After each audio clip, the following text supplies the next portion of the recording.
थोड़े से जागरूक हो जाइए, थोड़े से सावधान हो जाइए, थोड़ी सी दुनियादारी से वाकिफ हो जाइए। ये जो सोशल मीडिया और अन्य मीडिया के में जो चल रहा है वह सब कुछ सही नहीं है।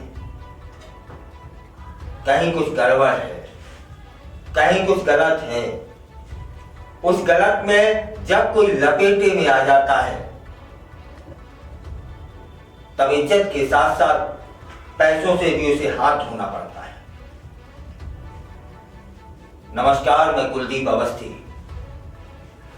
मैं बात कर रहा हूं डेटिंग एप्स की।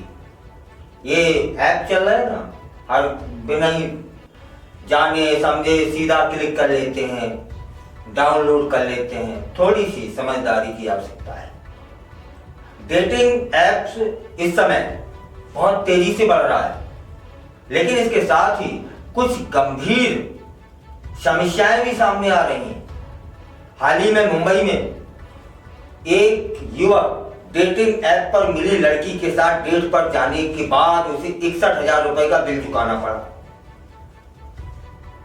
यह घटना सोशल मीडिया में आई, चर्चा का विषय बन गई और युवाओं को डेटिंग ऐप्स के प्रति सतर्क रहने की लोग बात सलाह देने लगे। डेटिंग ऐप्स पर मिलने वाली जो लड़कियां हैं, इनके साथ डेट पर जाने पर युवकों को भारी बिलों का सामना करना पड़ रहा है। अंधेरी के गॉडफादर क्लब, बरली के माताहारी क्लब, बासी के बैंटी पार्टी क्लबों में डेटिंग ऐप्स पर मिली लड़कियों के साथ डेट पर आए हुए लड़कों को 23,000 रुपए से लेकर के 61,000 रुपए तक का बिल चुकाना पड़ा। यह केवल एक मुंबई की कहानी नहीं है, बल्कि इस ठगी का ये जो नया तरीका है, यह भोपाल, इंदौर, गुरुग्राम, हैदराबाद, दिल्ली, कानपुर, लखनऊ, चेन्नई जैसे शहरों में फैल चुका है। अगर आप भी सिंगल हैं और डेटिंग ऐप पर किसी खास व्यक्ति की तलाश कर रहे हैं तो आपको सतर्क रहने की आवश्यकता है। कई युवा और युवतियां डेटिंग ऐप्स और इस तरह से कई ऐप्स और भी हैं के स्कैम में फंसकर अपने बैंक खाते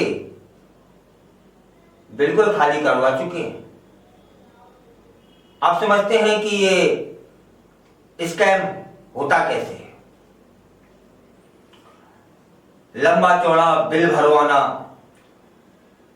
इन दिनों सोशल मीडिया पर इस तरीके से चर्चा का विषय है।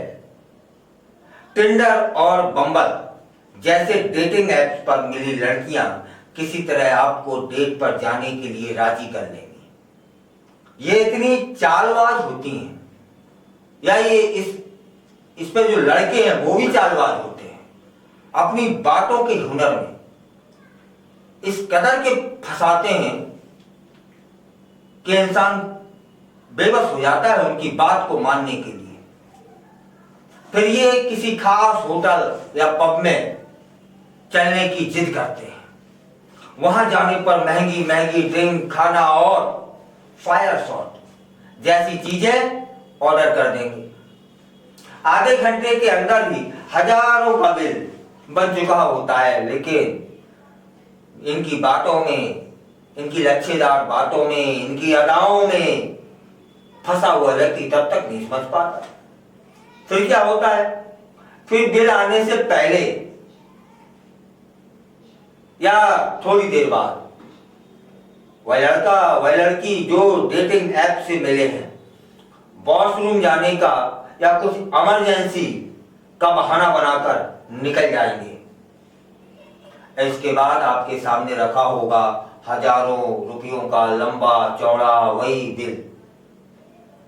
अगर आप बिल पर सवाल उठाते हैं तो वहां पर जो वेटर है ना और मैनेजर आपको बेइज्जत भी कर सकता है। कहेगा ऑर्डर करने से पहले मेन्यू नहीं देखा था क्या? मतलब ये होटल वाले भी उनके साथ मिले रहते हैं। 100 की चीज हाल वो 1500 में लगा देते हैं। अब बिल को भरना ही होगा। अगर आप बिल नहीं भरते हैं तो आपके साथ वहां जो बाउंसर वहां तैनात रहते हैं वो कुछ भी कर सकते हैं। अब आप उस लड़की को कॉल करेंगे तो कॉल पिक नहीं होगी, नंबर ब्लॉक हो चुका होगा। मजबूरन लड़कों को बिल भरना पड़ता है। अब इसमें दूसरी स्थिति बनती है, ये लोग पैसा भी मांगते हैं और पैसा ना दो, बिल ना भरो, तभी क्या करते हैं, तब रेप केस में फंसाने का भय पैदा करते हैं, डर पैदा करते हैं। मतलब रेप की धमकी देकर पैसे वसूलते हैं। पुणे में एक रहने वाला एक अच्छे घर का लड़का टिंडर लड़की से मिलता है। लड़की ने होटल में मिलने के लिए दबाव बनाया तो लड़का मुंबई में 5 स्टार होटल में कमरा बुक कर दिया। होटल में लड़की पहले पहुंच गई थी और लड़का बाद में पहुंचा। होटल के कमरे में आए दोनों को बमुश्किल 10 मिनट हुए थे कि दरवाजा नॉक हुआ। लड़की के परिचित एक युवक कमरे में आए, फिर दोनों मिलकर 10 लाख रुपए की उस लड़के से मांग की, धमकी देते हुए कहा कि अगर पैसे नहीं देगा तो रेप केस में जेल में डलवा देंगे। जब उसने मना किया तो दोनों ने मिलकर उसको पीट दिया। किसी तरह लड़का अपनी जान बचाकर कमरे से बाहर आता है। होटल में ड्रामा होता है, पुलिस आती है। बाद में जांच में पता चला कि वह लड़की इस तरह के 30 से 40 से ज्यादा लोगों के से पैसे की वसूली कर चुकी है। एक और कहानी है इसी में। गुरुग्राम के एक युवक की डेटिंग ऐप पर एक लड़की से दोस्ती होती है। दोनों बात करने लगते हैं, मुलाकात करने लगते हैं। करीब 1 महीना बीत जाता है। लड़की ने कहा कि उसका भाई बेंगलोर में रहता है और एक्सीडेंट हो गया है। उसकी जो हालत है वह नाजुक है। डॉक्टर ने कहा है कि सर्जरी होगी, 8 लाख रुपए चाहिए। मेरे परिवार के पास पैसे नहीं हैं, हो सके तो कुछ मदद कर दीजिए। यकीन दिलाने के लिए लड़की ने एक्सीडेंट की फोटो भी भेज देती है, जिसमें गंभीर रूप से घायल एक युवक नजर आता है। लड़के ने अपने अकाउंट से लड़की को 3 लाख रुपए ट्रांसफर कर दिए।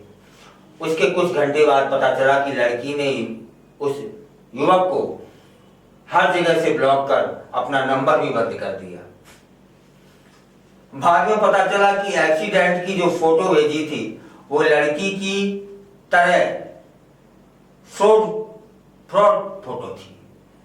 इस प्रकार की जो घटनाएं हैं युवाओं को सतर्क रहने की संकेत देती हैं। डेटिंग एप्स का उपयोग करते समय सावधानी बरतें और किसी भी संदिग्ध स्थिति में तुरंत सहायता प्राप्त करें। अपनी डेट के विषय में किसी दोस्त या परिवार के सदस्य को बताकर जाएं, ताकि वे आपकी सुरक्षा सुनिश्चित कर सकें। यदि आपको किसी प्रकार का धोखा या ठगी का अनुभव होता है तो तुरंत पुलिस को सूचित कर दें। इन सावधानियों के साथ आप डेटिंग एप्स पर सुरक्षित और ठीक सा अनुभव ले सकते हैं। याद रखें, प्यार और लस्ट के बीच का अंतर समझना बहुत जरूरी है, ताकि आप किसी प्रेम जाल में ना फंसे। ये जाल ये तुम्हें किसी दुविधा में डाल सकता है, याद रखिएगा। ये जो 3 तरह की सत्य घटनाएं मैंने आपको बताई, ये सिखाती है कि हमें हमेशा सतर्क रहने की आवश्यकता है। किसी भी स्थिति में सुरक्षा को प्राथमिकता देने की आवश्यकता है। बचिएगा इन डेटिंग एप्स से, उन एप्सों से जिनका उद्देश्य गलत है, जिनका उद्देश्य आपको लूटना है, जिनका उद्देश्य आपको बर्बाद करना है, जिनका उद्देश्य आपको बेइज्जत करना है। और यह वो नाजुक समय है जहां आपकी सतर्कता ही आपको सुरक्षित रख सकती है।